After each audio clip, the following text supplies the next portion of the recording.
Ok, merci, bonjour. Je vais présenter Coccinelle et son utilisation dans le noyau Linux. Je vais commencer avec... c'est quoi Linux? Peut-être vous connaissez déjà, mais bon. C'est un système d'exploitation logiciel libre qui est connu pour sa fiabilité. Alors, de manière aléatoire, j'ai pris une de mes machines, j'ai fait W dessus, et je vois que ça tourne depuis 6 mois. Alors, vous pouvez peut-être vous poser des questions sur ma politique de mise à jour de la machine, mais après, c'est connu pour être très flexible. On peut trouver Linux dans des smartphones, dans des voitures, dans tout type de systèmes embarqués, dans Amazon, dans le cloud, et dans tous les top 500 supercomputers dans le monde actuellement utilisent Linux. Alors, ça va vraiment du très petit jusqu'à très grand. Et ce qui est peut-être la clé de tout ça, c'est le fait que, puisque c'est open source, il y a un très bas coût par unité. Alors c'est une chose que paradoxalement, récemment, il y a Microsoft qui investit beaucoup dans Linux parce que Microsoft veut mettre en avant son cloud Azure et il n'y a pas tout le monde qui utilise le cloud qui veut acheter 50 versions de Windows pour tourner les applications. Une petite histoire, Linux est sorti en 1991. Le V1 était en 1994 et c'était 121 000 lignes de code. Des choses ont changé un peu après. Quelques ans après, c'était 500 000 lignes. Et après, pour la vision un peu plus récente, ici, c'est 2006, c'est 5 millions de lignes de code. Et on voit une ligne qui ne fait qu'accroître.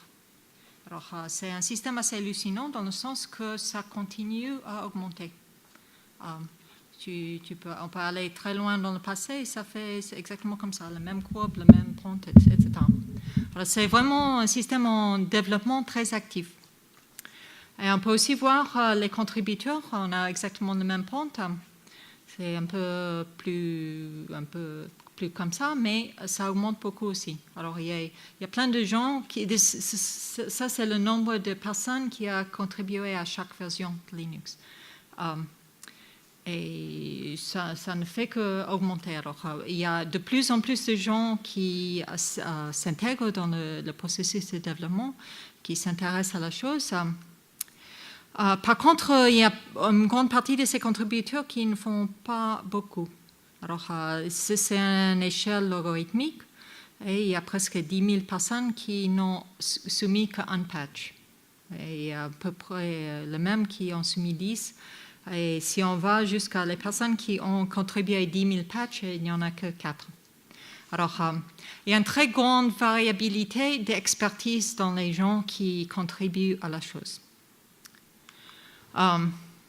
Et ça peut poser un problème pour le développement d'un système. Alors, c'est un truc pour le noyau Linux, c'est vraiment du code critique. C'est la seule chose qui est sous-jacente à un peu tout ce qu'on fait actuellement, entre les serveurs, les téléphones, etc.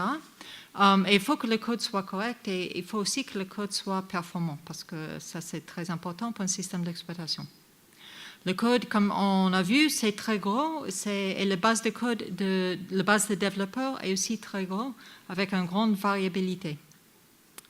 Alors, tout ça, ça pose des problèmes pour le développement.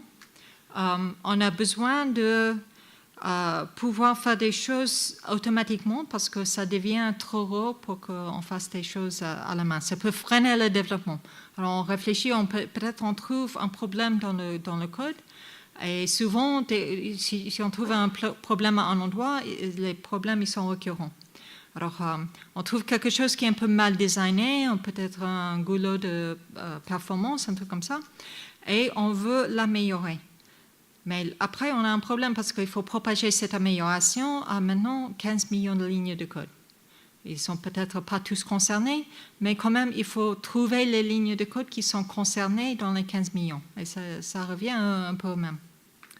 C'est la même chose pour les bugs. On trouve un bug à un endroit Et à partir du moment où une personne a fait quelque chose de mauvais à un endroit, c'est sûr qu'avec toutes les personnes qui sont concernées, il y aura d'autres personnes qui auront fait la même chose à d'autres endroits. Encore, on trouve un problème. Comment est-ce qu'on peut trouver tous les endroits dans le code qu'il faut corriger?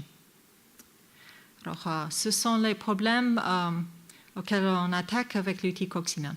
Alors, voici un exemple. C'est un exemple un peu vieux, mais ça reste toujours pertinent.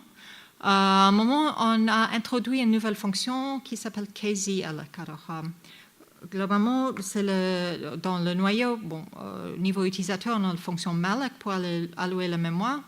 Dans le noyau Linux, c'est kmalloc. Ça commence avec K pour kernel. Et à un moment, on a décidé que un pattern qui se retrouve très souvent, c'est qu'on alloue la mémoire, on met des zéros un peu partout. Alors, on a ce code, on a kmalloc et on a memset. Ici, on a d'autres codes qui ne nous concernent pas. Mais on a cette idée, on a alloué la mémoire, on va mettre des zéros partout. Ça, c'est une chose qui arrive très souvent. Ça prend de la place et ce n'est pas complètement évident parce que le code n'est pas l'un côté de l'autre. Ce serait bien d'introduire une nouvelle fonction qui s'appelle KZalloc, qui va faire tout ça d'un coup. Alors, la modification, c'est très simple. On supprime le memset ici et on remplace la lettre M par un Z. Alors, conceptuellement, ce n'est pas très compliqué. Mais si on réfléchit à comment est-ce qu'on va faire ça à grande échelle, sur 15 millions de lignes de code, là, ça devient moins évident parce que la chose qu'on doit trouver, c'est un kmalloc ici et suivi par un memset ici. Ils ne sont pas forcément l'un à côté de l'autre. Ici, on a juste une vérification que le résultat n'était pas nul, mais on peut avoir autre code qui intervient entre les deux. Il faut vérifier que le résultat de kmalloc, c'est le premier argument à memset. On veut vérifier qu'on est en train de mettre des zéros dans la chose vraiment qu'on vient d'allouer, que les tailles sont les mêmes. Parce que si le memset, c'est juste pour modifier les 3 premiers bits, on ne veut pas peut-être modifier toute la structure, ça peut prendre trop de temps. Alors, en fait, il y a plein de contraintes. Il n'y a pas tous les kmalloc qu'on veut changer, il n'y a pas tous les memsets qu'on veut changer. On peut avoir aussi des cas d'utilisation où on alloue un buffer, après on fait des choses dedans, après on fait un memset pour re-initialiser les données à zéro. Alors, il y a plein de problèmes à prendre en compte. Alors, c'est vraiment quelque chose qui est difficile à automatiser avec des outils familiers comme grep ou sed, etc. Et au départ, il y avait des centaines d'occurrences de ce... Bon, peut-être des milliers, je pense, d'occurrences de ce pattern dans Linux. Ça, c'est un exemple. Un autre exemple, c'est ici avec les reference count. Alors, un reference count, c'est pas la gestion de mémoire automatique qu'on a en Java, par exemple. C'est la gestion de mémoire où la personne a besoin de encoder des choses directement dans le programme pour décrire à tout moment combien de pointeurs il y a sur une donnée. Alors, dans cette approche, chaque donnée, il a un champ qui est combien de pointeurs pointent dessus. Et quand on ajoute un pointeur sur quelque chose, il faut augmenter ça. Ça s'appelle get. Et quand on n'est plus intéressé par les données, on fait un put.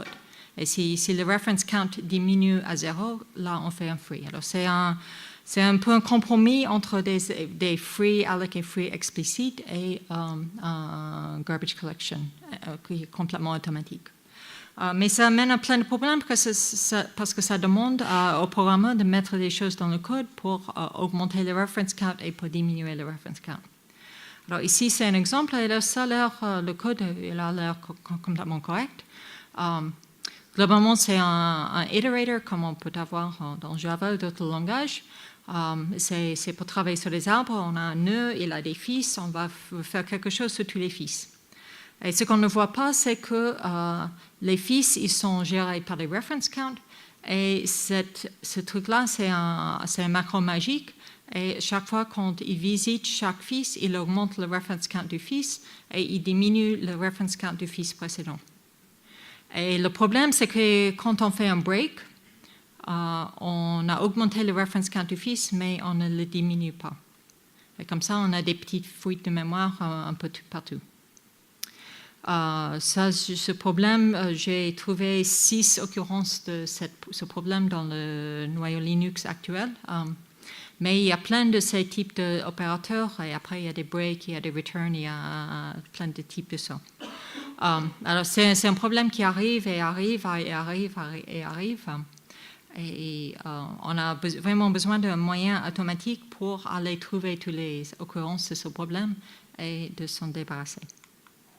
Alors c'est l'approche qu'on propose avec Coccinelle. Alors c'est quoi Coccinelle? Coccinelle, c'est un langage basé sur des patterns pour matcher et transformer du code C. Alors, on a vu des exemples de problèmes de code qui est problématique. On va permettre à des gens d'écrire des patterns qui ressemblent un peu à ces exemples et de les appliquer sur une grande base de code. Et ça va ou faire des transformations, ça va ou peut-être corriger le problème, faire l'évolution automatiquement, ou ça peut aussi juste signaler des problèmes et après la personne, le développeur, peut faire ce qu'il veut avec cette information. C'est un outil qui a été développé depuis, on a commencé le projet en 2005, il est devenu open source en 2008, il y a 10 ans. Et ça, le développement continue. Actuellement, c'est utilisé par Linux, mais on l'utilise aussi dans la recherche. Alors, c'est vraiment un projet qui a à la fois servi à des gens dans le monde réel et à des gens dans le monde recherche. Globalement, l'idée, c'est qu'on a l'idée d'un patch, c'est-à-dire les modifications comme on a vu avant. On supprime certaines choses, on ajoute certaines choses. Les patchs, ils sont des spécifications de transformation vraiment parfaites. C'est une transformation complètement automatique. Un patch, on lui donne le code sur lequel le patch a été créé et il va rejouer la même transformation automatiquement, complètement fiablement, etc. Mais l'inconvénient des patchs, c'est qu'ils sont vraiment collés au code sur lequel ils ont été générés. Avec un numéro de ligne spécifique, du code avant et après spécifique, d'autres codes dans la même ligne spécifique, etc. Alors, ce qu'on veut faire, c'est qu'on veut prendre les patchs que tout le monde connaît et augmenter le niveau d'abstraction pour qu'un patch, un semantic patch, puisse s'appliquer partout sur une grosse base de code. Et on a aussi eu le but de s'intégrer avec les habitudes des développeurs Linux. Alors, on ne vise pas à faire l'outil d'analyse statique le plus parfait au monde. Ce qu'on vise à faire, c'est faire un outil qui est facile à utiliser, où la personne peut commencer à l'utiliser sans regarder la doc, juste regarder quelques exemples, peut-être poser quelques questions, et avoir une bonne intuition sur comment ça va marcher, écrire des spécifications qui vont faire ce que lui, il veut faire. Alors, voici un exemple. C'est un exemple qui fait l'évolution qu'on a regardée au début. Globalement, l'idée, c'est qu'on écrit des lignes de code et on met des moins et des plus sur les choses qu'on veut modifier. Alors ici, on a tous les appels de kmalloc qui sont suivis par un memset. On veut enlever le kmalloc et le memset et on veut remplacer l'appel à kmalloc par un appel à kzalloc. Et le memset, il va juste disparaître. Alors ça, c'est très simple. Après, ce qui est important, c'est que dans cette transformation, il y a des informations qui sont importantes et des informations qui ne sont pas importantes. Alors, ce qui est important, c'est le kmalloc, le memset, le kzalloc et le 0, c'est aussi important parce qu'on veut uniquement les memsets à 0. Par contre, il y a deux autres informations qui ne sont pas importantes ou moins importantes. On ne s'intéresse pas aux détails du premier argument ou les détails du deuxième argument, les détails du résultat de kmalloc. Mais par contre, c'est un peu important parce qu'il faut que le résultat de kmalloc soit le même que le premier argument à memset. Il faut que le premier argument à kmalloc soit, ça c'est la taille de mémoire qu'on veut allouer, il faut que le premier argument soit le même que le troisième argument de memset. Cette notation permet d'exprimer toutes ces contraintes d'une manière assez simple. Après, on peut... ces choses qui sont moins importantes, il faut les déclarer. On les déclare comme des meta-variables. Et ce sont des variables qui vont matcher sur n'importe quelle expression. Dans ce cas, on peut dire que ça va matcher vers n'importe quel statement. On peut donner un type, on dit qu'il faut que ce soit un pointeur, il faut que ce soit un integer, etc. Alors, ça, c'est un semantic patch qui fait la chose. Après, on peut regarder comment est-ce que, en partant, imaginons comment on est un développeur Linux, comment est-ce qu'on peut arriver à produire cette semantic patch. Alors, l'idée, c'est qu'on commence avec un exemple. Alors, on a une idée de quel est le code typique qu'on veut changer. Et après, on va prendre cet exemple, on va réfléchir à quelle est la transformation qu'on veut faire et quelles sont les abstractions qu'on veut faire sur ce code pour que ça généralise à tous les cas qui nous intéressent. Alors ça, c'est un exemple complètement ordinaire qu'on peut trouver un peu partout dans le noyau. Après, on réfléchit quelles sont les choses importantes, les choses non pas importantes. Comme j'ai dit, kmalloc, memset et 0 sont importants. Et on se débarrasse du reste. Alors, tout ce qui est entre les deux, avec les if, ce n'est pas important. Ce n'est pas ce qui nous concerne dans cette transformation. C'est important pour autre raison. Alors, on s'en débarrasse. L'idée, c'est que s'il y a une suite de code qui ne nous intéresse pas, on peut le remplacer par point.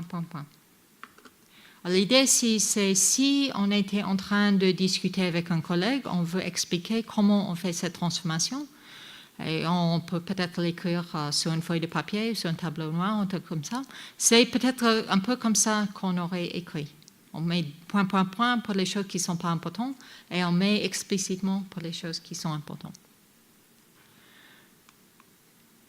Là, j'ai juste déplacé le code un peu. Et ce que j'ai fait, j'ai indiqué les choses dont on veut se débarrasser. J'ai mis des moins. Et j'ai mis les choses qu'on veut ajouter, j'ai mis des plus.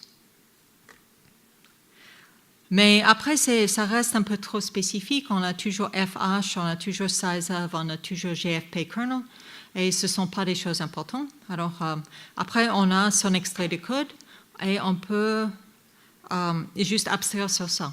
Alors, on pouvait mettre un meta-variable pour FH, mais bon, je mets souvent X et E, des choses comme ça. Et comme ça, on obtient ça.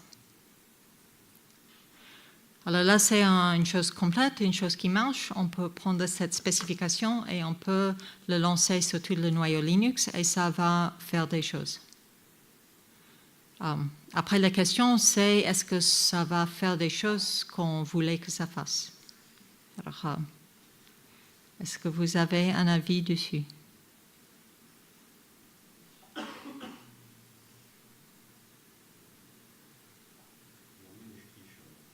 Oui, c'est... Il y a quelqu'un qui a un avis? Oui, c'est un peu un souci. En fait, on a peut-être un peu exagéré entre ici et ici. Ici, on a dit, on ne veut pas tous ces trucs, ça c'est très spécifique. Le problème, c'est que là, c'est point, et ça devient n'importe quoi. En fait, ce n'est pas exactement n'importe quoi.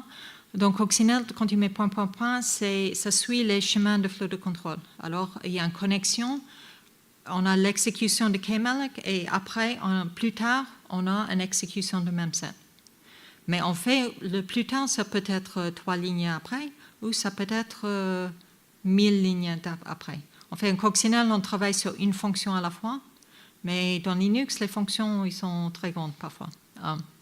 Alors, ce n'est pas exactement ce qu'on veut.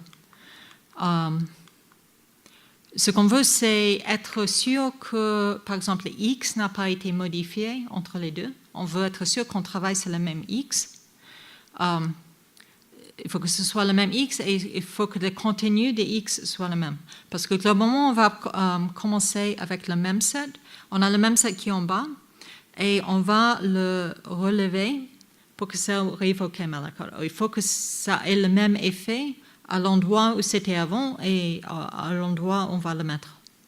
Et ce qu'on fait avec cette notation, c'est peut-être un peu compliqué. Alors, vraiment, on a le guiding light de Coccinelle, c'est on reste vraiment avec le code C. On veut pas ajouter plein d'opérateurs bizarres que la personne a besoin d'apprendre.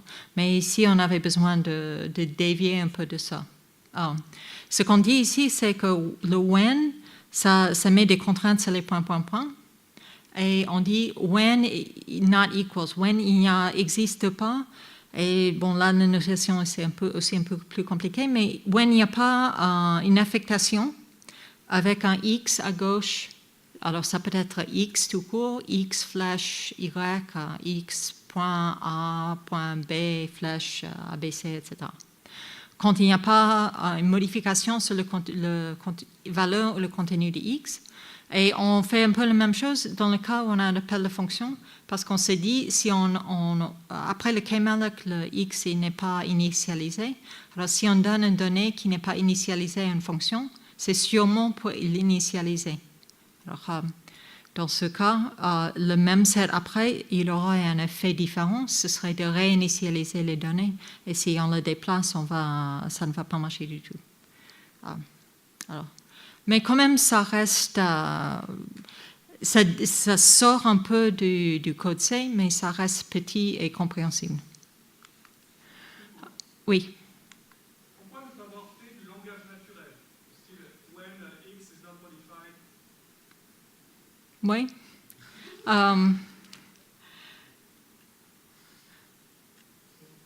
J'ai pas eu cette question avant. C'est sûr que bon, le langage naturel, quand on est développeur de langage de programmation, on n'y pense pas trop parce que c'est très variable, etc. Mais maintenant, avec le machine learning, etc., on peut peut-être argumenter qu'il y a plein de moyens qu'on peut reconnaître comme when x is not modified. Je veux dire, la personne peut s'exprimer de plusieurs façons.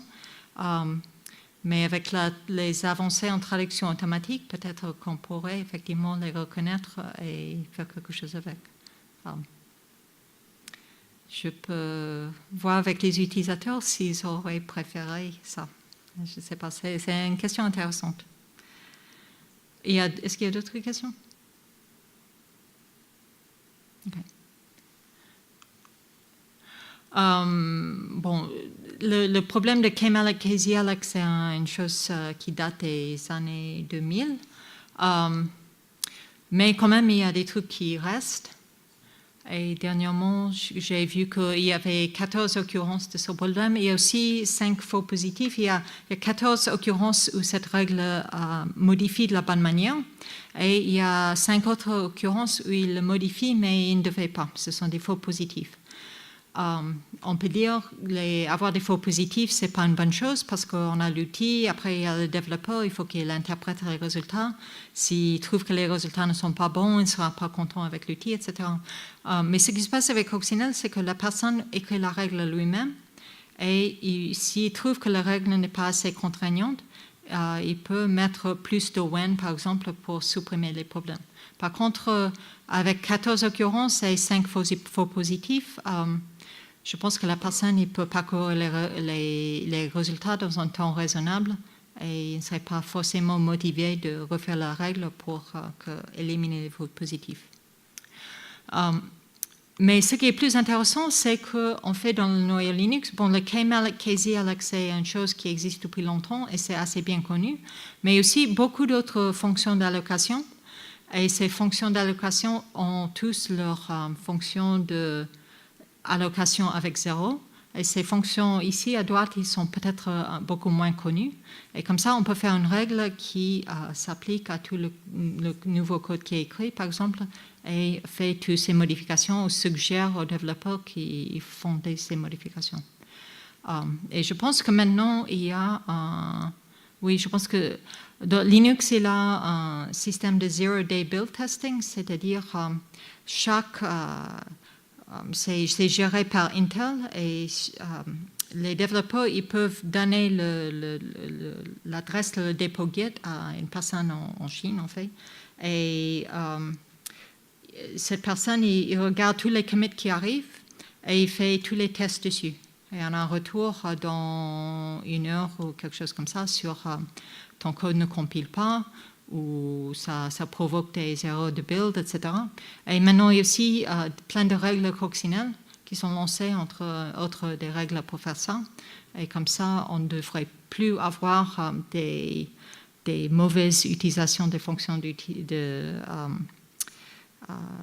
d'allocation dans Linux. Et voici un deuxième exemple pour le problème de reference count. Je ne vais pas faire tous les détails, mais globalement, on fait un pattern avec la boucle qui nous intéresse.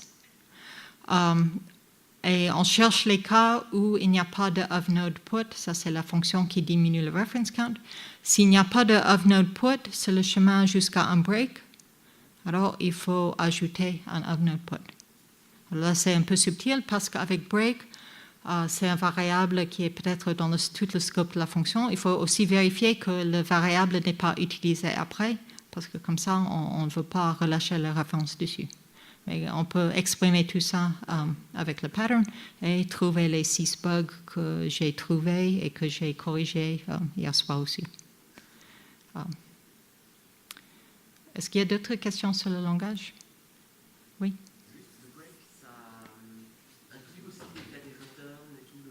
Non, il faut faire une autre règle pour les returns. Oui. OK, oui. La question c'était, est-ce que, là, dans la règle, j'ai mis un break. On a aussi les go-to, on a aussi les returns. Est-ce que ça prend en compte ça aussi? Et non, c'est pas ça. Il faut... Coccinelle, c'est vraiment lié à la structure du code. Et si tu mets break, tu obtiens break. Si tu mets return, tu obtiens return. Il n'y a pas de sémantique plus large. Alors, ça fait des règles peut-être un peu plus verbeuses, mais entre là, c'est 10 lignes de code, alors tu auras une semantic patch complète de 30 lignes de code, ce n'est pas si grave que ça non plus. D'autres questions? OK, je vais présenter un peu comment ça marche. Alors, globalement, on a 2 entrées. On a le code C et on a le semantic patch. Avec le code C, on construit un graphe de flow de contrôle. Ça permet de raisonner sur l'exécution possible à travers le code. Et on traduit le semantic patch en formule CTL. Je ne sais pas si vous êtes familier avec CTL ou pas, mais c'est une logique qui permet de raisonner sur l'avancement du temps. Alors, si on réfléchit à l'exécution d'un programme, il y a le temps qui avance. D'abord, on fait le début de la fonction, après la première ligne, deuxième ligne, on a peut-être un branchement avec un if, etc. Alors, ça permet de raisonner sur les graphes de flux d'exécution à travers une fonction. Alors, on a ça et ça. On utilise un algorithme de model checking, CTLC pour le model checking, et ça identifie les endroits qu'il faut modifier, et après, on les modifie. Et en général, Coccinelle travaille sur une fonction à la fois. Alors, on a un semantic patch, et on va itérer sur les fonctions, première fonction, deuxième fonction, troisième fonction, etc. Après, on peut faire des semantic patchs qui sont plus compliqués, avec plusieurs règles. Et ça fait la première règle sur tous les fichiers, deuxième règle sur tous les fichiers, troisième règle sur tous les fichiers. Il n'y a pas de possibilité de boucle infinie, pas de boucle du tout. Mais alors, c'est pas les niveaux d'expressivité limités, mais par contre, ça fait quelque chose de prévisible dans un temps raisonnable. Pour le code C, on avait le but, vraiment le but du projet, c'était, depuis le début, c'était de faire un outil que des gens pouvaient utiliser sur du vrai code. Alors, on n'a pas commencé avec un petit sous-langage de C, un langage jouet, un truc comme ça. On a vraiment visé du vrai code Linux. Alors, vraiment, le but était de processer le vrai code Linux. Alors, pour faire ça, on a écrit notre parseur C nous-mêmes. Et on a fait ça pour plusieurs raisons. Une raison, c'est qu'on vise à faire du source-to-source transformation. Alors, on va obtenir un code source, on va faire une transformation dessus, mais cette transformation elle va impacter 3 lignes dans le fichier. Et après, on va produire un nouveau fichier et on veut que la personne puisse continuer à utiliser ce même fichier dans le développement de Linux. Alors, ce n'est pas du tout le cas d'un compilateur. Si on a un compilateur, on obtient un code C et on va le traduire vers l'assembleur. Et il n'y a personne qui va regarder l'assembleur. Alors, si c'est joli, si ce n'est pas joli, s'il y a des commentaires, s'il y a des numéros de ligne, ça ne concerne personne. Mais dans notre cas, s'il y a des commentaires, s'il y a des conventions, on va faire des tabs de 8 espaces, on va mettre des espaces après les if, avant les parenthèses, etc. Tout ça, il faut respecter parce qu'il faut que la personne puisse continuer à utiliser le code après. Alors, pour ça, on a fait notre propre parseur qui sauvegarde toutes les informations qu'il faut pour reconstruire le code. Une autre chose qu'on fait pour la performance, c'est de limiter l'analyse de fichier .h. Dans Linux, on a peut-être un fichier .c de 1000 lignes avec une dizaine de petits include, foo.h, etc. au début. Et si on regarde le code qui est généré après avoir inclus tous ces fichiers .h, ça peut être 1000 lignes peut devenir 1000 lignes. 1000 lignes peut devenir 10 000 lignes. Et si on prend les, je ne sais pas, 35 000 fichiers de Linux et on multiplie la taille de chacun par 10, ça va être un travail vraiment élevé de parser tout ça, analyser tout ça, etc. Mais on a réalisé que dans la réalité, pour faire la plupart des choses qui nous intéressent, les fichiers .h ne sont pas nécessaires. Ce n'est pas nécessaire de savoir qu'un long à 64 bits pour faire le remplacement de KML et KMM7. C'est complètement irrélevant. Et comme ça, on a une stratégie très restrictive sur les fichiers .h et on a des options qui permettent à la personne de dire j'en ai besoin de plus ou moins, etc. Et c'est un corollaire de cette décision, c'est qu'on ne lance pas le préprocesseur de C. On n'a pas accès aux macros, on ne connaît pas les définitions des macros de configuration pour les ifdef, etc. Au lieu de lancer le préprocesseur, on repose sur des heuristiques et vraiment on repose sur le fait que le code Linux, c'est écrit par des êtres humains qui sont un peu intelligents et qui, dans un contexte open source, il faut que le code qu'ils écrivent soit lisible par d'autres personnes. Ça, c'est très important. Et comme ça, ils ne vont pas utiliser des macros de manière très bizarre. Il y a effectivement des macros avec des définitions très bizarres, mais ça ne nous concerne pas. Ce qui est important, c'est que ces macros, ils ressemblent à des appels de fonction. Et comme ça, on peut les appeler comme des appels de fonction. On ne va pas utiliser des macros pour remplacer des accolades par begin et end, par exemple. Alors, pour faire le parsing, on n'a pas vraiment besoin des définitions. Et comme ça peut être très vite, rapide, parce qu'on ne regarde pas une grande partie du code. Et la dernière chose, c'est que c'est intraprocédural, alors on regarde une fonction à la fois. Encore, on repose sur le fait qu'on vise Linux. Linux a souvent des très grosses fonctions. Si on connaît Java, par exemple, le langage orienté objet, c'est un langage avec une philosophie de composition. On fait des petites fonctions qui héritent des autres petites fonctions et on fait des choses comme ça. Mais ce n'est pas du tout comment on marche du C et surtout pas du Linux. On fait des fonctions de 500 lignes s'il y a 500 lignes de choses à faire. Alors, on travaille à l'intérieur d'une fonction.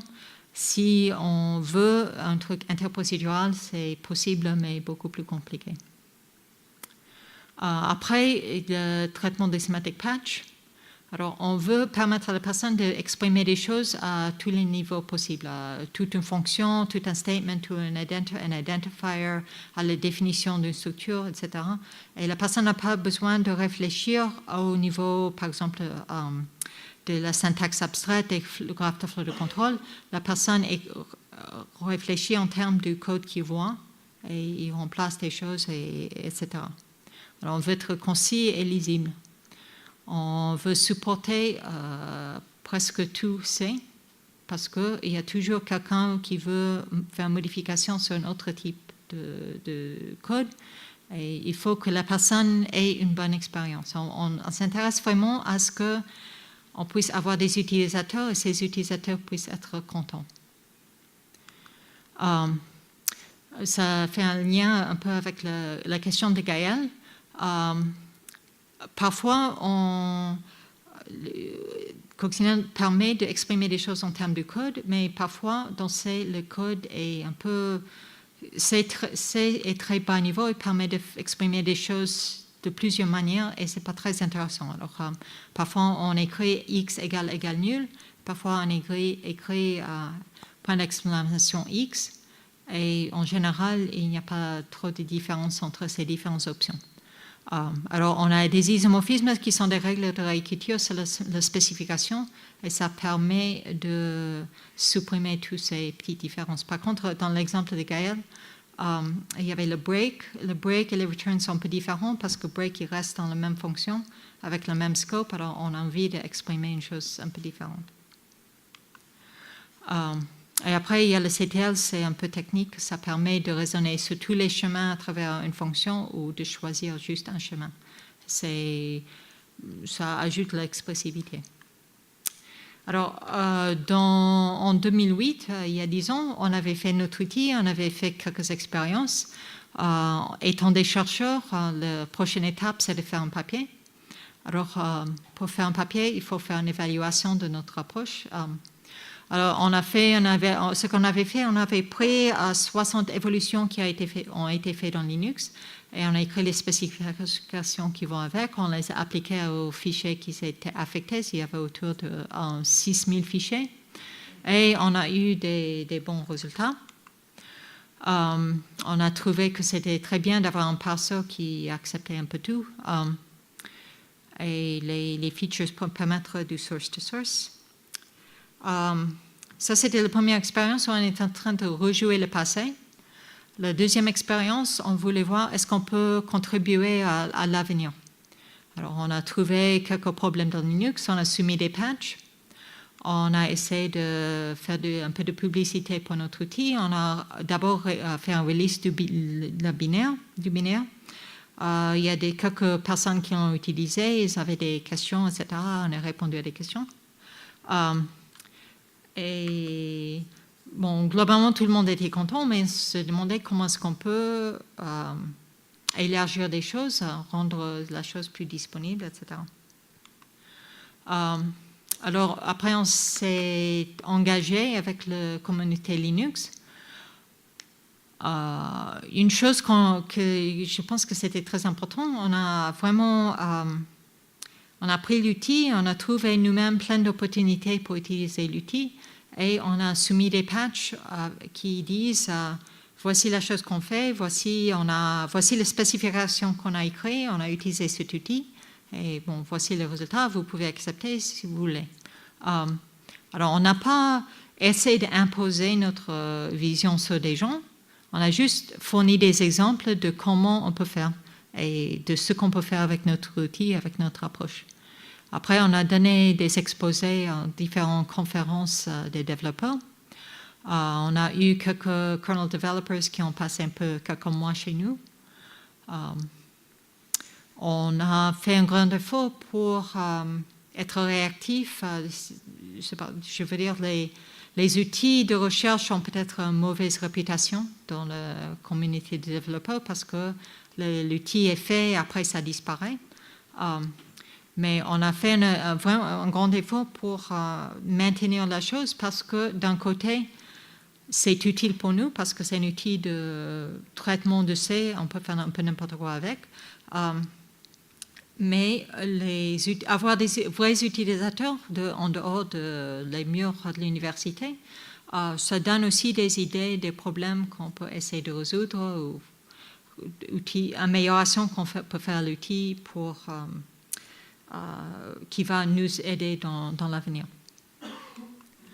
Alors, on a eu plein de patchs dans Linux. Il y a des patchs qui ont été soumis par nous. Il y a des patchs qui ont été soumis par des stagiaires. Ces stagiaires, ils ont lu un petit tutoriel sur Coccinelle, mais après, ils se sont débrouillés tout seuls. Il y a des patchs qui viennent des mainteneurs de Linux, ce sont les verts. Il y a une personne qui s'enthousiasme beaucoup pour Coccinelle, ne fait que ça. Et ici, c'est le Zero Day Build Testing Service. Ce sont les patchs qui sont faits automatiquement, qui sont lancés sur tous les commits. Et il y a d'autres personnes qui ne sont pas des mainteneurs, mais qui sont peut-être très impliquées dans Linux quand même.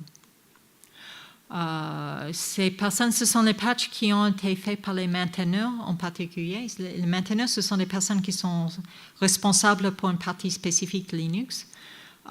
Et ils font il y a des clean-up, j'ai séparé entre clean-up et bug fix.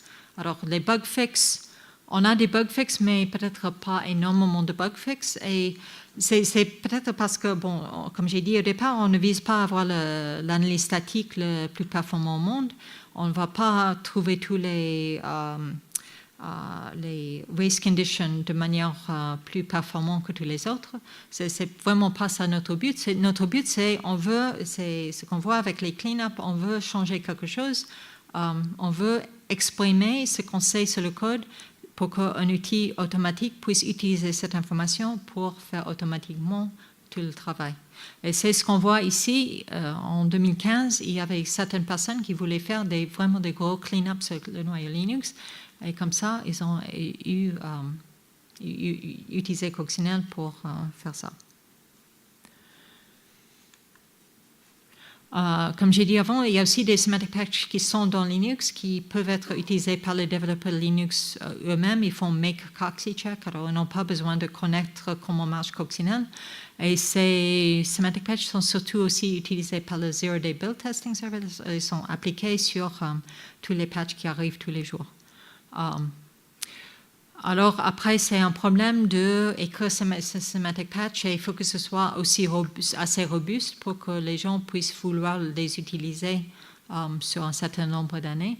Alors, il n'y a pas énormément, on a mis nous-mêmes un certain nombre au début, mais dans les dernières années, il y a d'autres personnes qui ont réalisé qu'ils avaient un certain problème. Ils ont introduit peut-être un nouveau API, ils veulent que d'autres gens l'utilisent et ils ont écrit un semantic patch pour râler aux gens, pour dire non, il ne faut pas faire comme ça, il faut faire comme ça maintenant.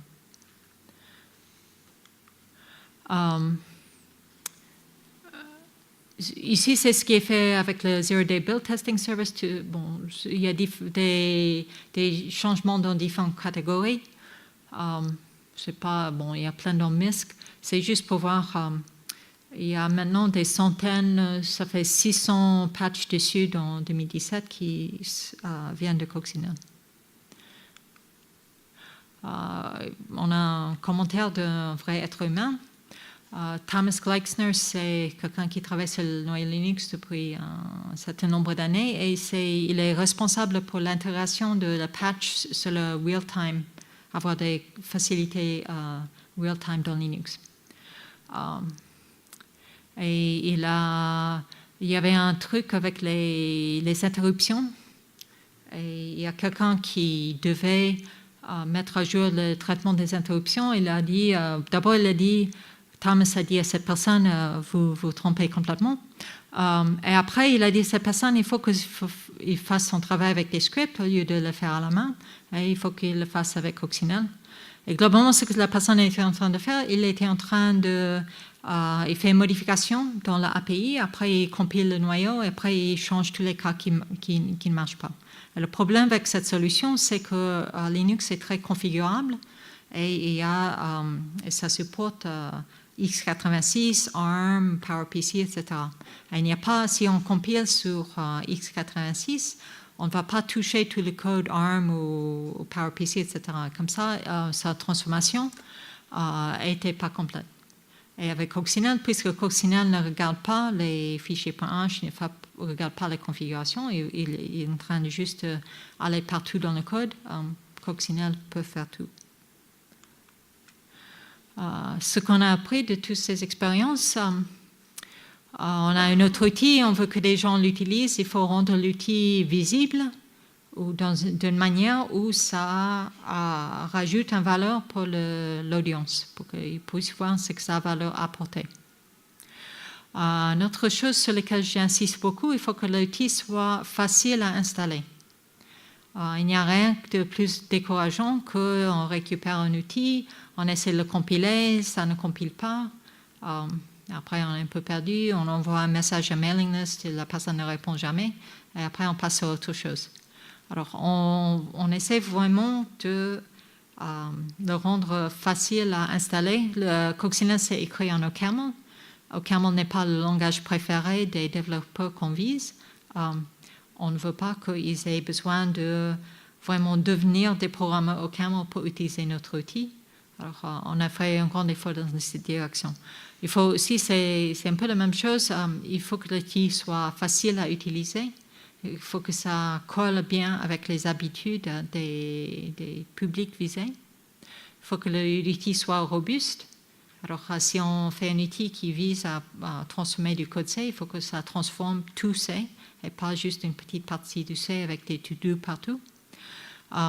Et il faut être prêt à répondre à des mails et assez rapidement faire des améliorations, etc. Actuellement, il y a autour de 5500 patchs dans Linux qui mentionnent Coccinelle. C'est disponible dans plein de versions de Linux. C'est utilisé par d'autres logiciels qui sont écrits en C. Alors, globalement, nous regardons uniquement Linux, mais si quelqu'un l'utilise sur notre logiciel et a des problèmes, ils peuvent poser des questions. On répond, on essaie de résoudre le problème. On essaie de supporter un peu C++, de façon vraiment minimaliste, mais le syntaxe C et C++ c'est un peu similaire. Comme ça, on peut trouver des bugs, par exemple, faire des modifications un peu simples. Comme j'ai dit, il y a 59 semantic patch dans le code source Linux que les gens peuvent utiliser juste en connaissant mais qui n'ont pas besoin de connaître Coccinelle. Ça a aussi mené à plein d'autres activités de recherche. Je ne vais pas tout résumer, mais globalement, on a un outil très puissant d'analyse de code C, très configurable, et on peut utiliser ça pour plein de choses. Je vais juste mentionner le dernier, qui est un ANR qui est en cours actuellement, où on essaie d'inférer des semantic patch. Alors, on a fait tout un travail pour rendre le langage facile à utiliser, mais on essaie maintenant de ne pas obliger la personne d'utiliser le langage. Il y a plein d'opportunités pour l'utiliser ou de manière plus générale pour travailler sur contribuer à Linux. Il y a les internships, il y a Google Summer of Code, ça c'est pour les étudiants. Il y a Outreachy, c'est pas pour les étudiants, c'est un peu le même principe, c'est uniquement pour les femmes et quelques trucs, quelques underrepresented groups, mais surtout aux États-Unis, c'est pas très pertinent. Alors, ce sont Google Summer Code et Outreachy, ce sont des stages qu'on peut faire à distance. On a un mentor à un endroit et on travaille dessus. Et il y a plein d'opportunités pour utiliser Coccinelle dans le genre de projets qui sont proposés dans ces stages. Et bon, on peut aussi venir chez nous et faire un stage chez nous. Mais c'est aussi tout à fait possible de travailler sur Linux tout seul. On peut regarder ce que font les autres. On peut lancer des outils. Il y a plein d'outils maintenant pour trouver des bugs. On peut corriger du code. On peut regarder le code soi-même et voir ce fichier, il utilise KZalek, ce fichier utilise Kmalloc, pourquoi? Est-ce qu'il y a un qui est plus vieux? Est-ce qu'il y a un qui est plus moderne? Est-ce qu'il y a une modification qu'il faut faire? Il y a énormément de code, mais si on se lance dans quelques fichiers, une très petite partie du code, on peut souvent trouver des problèmes. Par contre, si on se lance dans cette aventure, il faut aussi respecter les conventions du logiciel qu'on vise. Alors, il faut relire et mémoriser les instructions pour soumettre des patchs. En conclusion,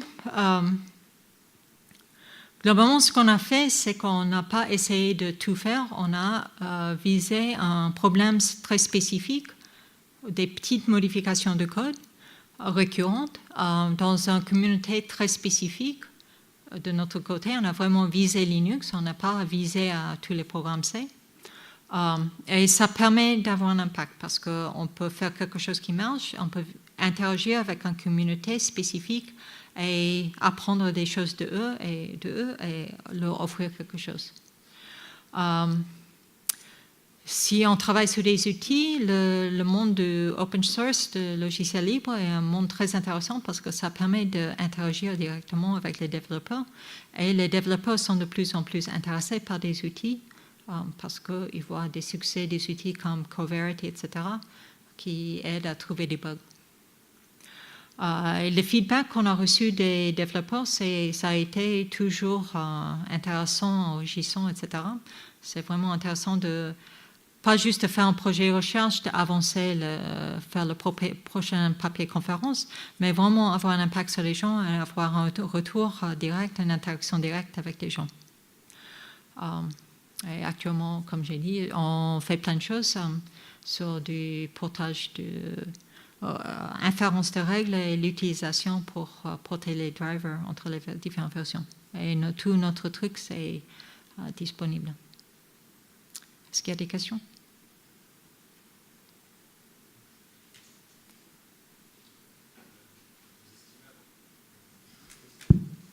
Vous estimez à combien de temps l'apprentissage de Coccinelle à peu près pour être capable de trouver potentiellement des problèmes d'implémentation, je veux dire hors les patchs sémantiques que vous proposez?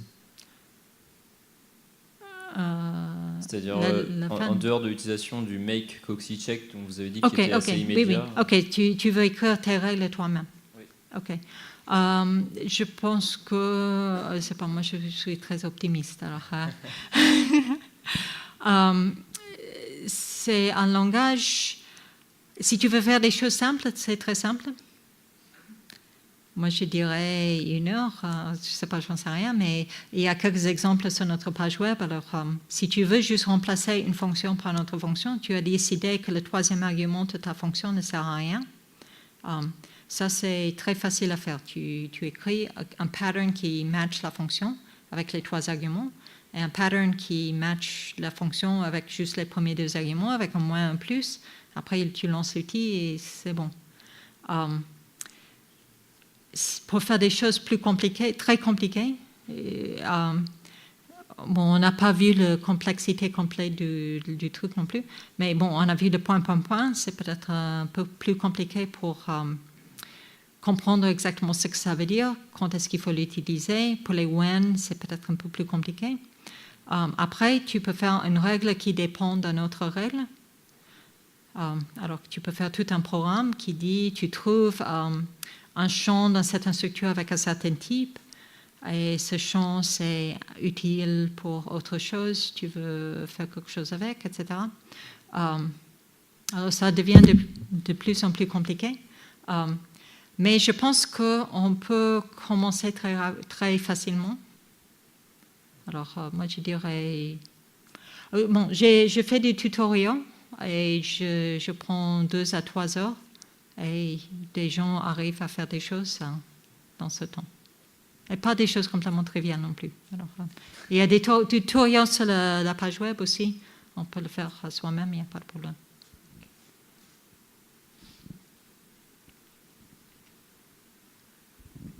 Merci pour la présentation. J'ai une question sur l'adoption potentielle de l'outil ou ses évolutions dans le contexte de langage de programmation interprété, où je pense qu'on a plus besoin éventuellement encore d'outils d'analyse de code que dans les langages compilés, parce que les langages compilés, il y a déjà le compilateur qui fait une partie du travail. Alors typiquement, je pense à des bases de code PHP. La syntaxe de PHP n'est pas très différente de celle du C, à part qu'il y a peut-être de l'objet et des choses qui sont effectivement avec une nouvelle sémantique.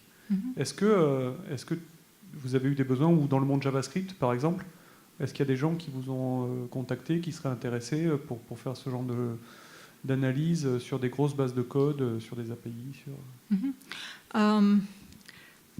Bon, quand je donne des exposés, il y a des gens régulièrement qui demandent du Python, du Ada, de n'importe quel langage. Malheureusement, l'implémentation de Coccinelle, c'est vraiment ciblé vers du C. Alors, ce serait assez difficile de l'étendre. C++, c'est peut-être possible. Si on veut faire du Java ou du Python, il faudrait peut-être tout réimplémenter. Et c'est un très grand travail.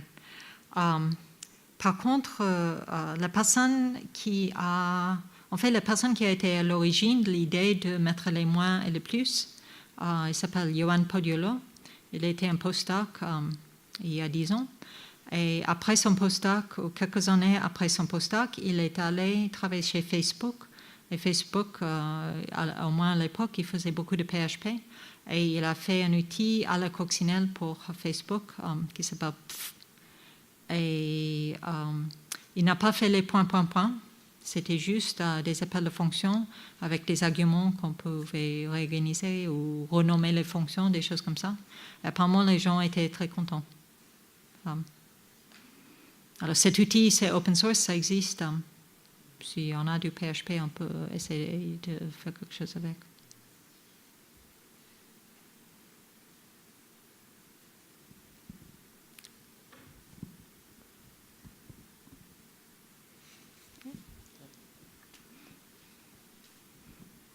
Je voulais savoir aussi, au sein de l'INRIA, vous êtes combien à travailler autour de Coccinelle, que ce soit du coup pour le support ou pour avoir développé l'outil, parce que apparemment l'outil a pris pas mal de temps à être développé, de ce que j'ai cru comprendre. Du coup, ça a mobilisé combien de temps pendant combien de personnes pendant combien de temps? Au départ, il y avait 3 personnes. Globalement, il y avait 3 parties. Il y avait la gestion du C, il y avait la gestion des semantic patch, et il y avait la partie CTL, un peu l'engine au milieu qui fait tout marcher. Et on a passé peut-être 1 an pour avoir quelque chose qui marche. Et avec le CTL, il y avait toute une démarche théorique pour montrer que ça marche réellement. Et ça a pris un peu plus de temps. Mais là, c'était vraiment juste pour avoir quelque chose qui marche, qui fait tourner nos 60 exemples. Et depuis, ça a été maintenu. Il y a beaucoup plus de features qui ont été ajoutées. Il y a différentes idées. Maintenant, on peut aussi interagir avec des langages de script. Alors, comme ça devient un langage un peu plus Turing complete. Alors, on peut faire du pattern matching quand on veut. On peut accumuler des informations, les stocker dans un hash table, par exemple, et après faire des calculs dessus.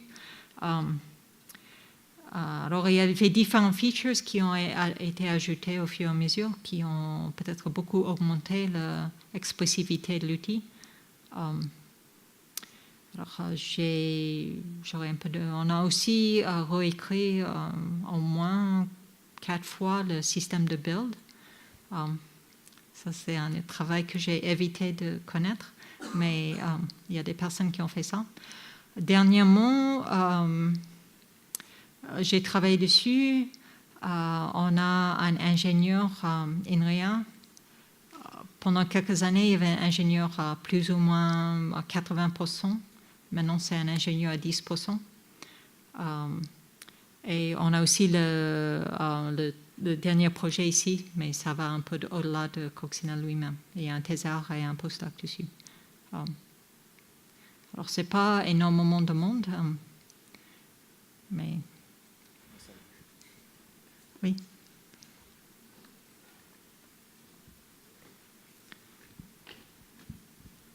J'ai une question complémentaire. Vu que le Coccinelle maintenant est vraiment intégré à Linux et que c'est utilisé par la communauté, est-ce qu'il y a des gens en dehors de l'équipe Coccinelle qui aident à maintenir le code pour qu'il reste intégré à Linux? Enfin, il y a quand même beaucoup de gens maintenant qui ont intérêt à ce que ça fonctionne. OK. Alors, comme j'ai dit, Coccinelle, c'est écrit en OCaml. Et OCaml n'est pas le langage de préférence des développeurs Linux. Alors, on a eu quelques fois des patchs de gens de l'extérieur qui voulaient, par exemple, des opérateurs bizarres. On a plus, moins, multiplication, etc. Mais aussi plus inférieur, ou plus, je ne sais pas, je pense des trucs bizarres. Alors, il y a des gens qui ont fait des trucs comme ça. C'est vraiment très localisé. On n'a pas vraiment besoin de connaître OCaml pour faire la modification. On a aussi une personne qui a aidé avec l'infrastructure de Make CoxyCheck. Alors, ça, c'était vraiment dans son expertise avec du code de Make.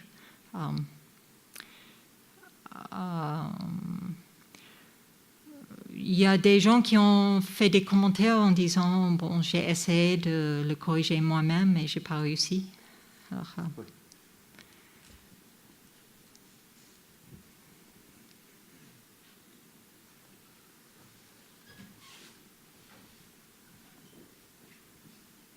C'est une question un petit peu plus personnelle en ce qui te concerne. Tu as été identifié dans un classement des 100 femmes de l'open source qu'il faudrait connaître. Oui. Je ne sais pas si tu avais vu ça sur les analyses de GitHub ou je ne sais plus comment. Je l'ai vu, oui. Donc tu es numéro 12, donc je voulais te féliciter et savoir si tu avais un commentaire là-dessus, si tu te considères comme membre d'une communauté open source ou si tu restes plutôt une chercheuse ou si tu n'as pas d'idée, si ma question est stupide. Non, mais je participe beaucoup à la communauté Linux. Je vais très souvent aux conférences. Il y a Kernel Recipes à Paris, il y a LinuxCon, je suis allée à LinuxCon aux États-Unis, LinuxCon en Europe. Je connais plein de gens. Je ne sais pas pourquoi je suis numéro 12 dans cette liste. Je ne vais pas regarder en détail non plus. J'ai même demandé à la personne pourquoi est-ce que je suis numéro 12. J'ai vu que, je pense qu'il y a une erreur avec les forks. Il y a plein de gens qui fork Linux et comme ça j'ai plein de commits qui sont juste des multiplications de ce que j'ai fait dans Linux, mais je leur ai demandé de comment corriger ça et apparemment je suis toujours numéro 12. Alors je ne sais pas comment il fait le calcul.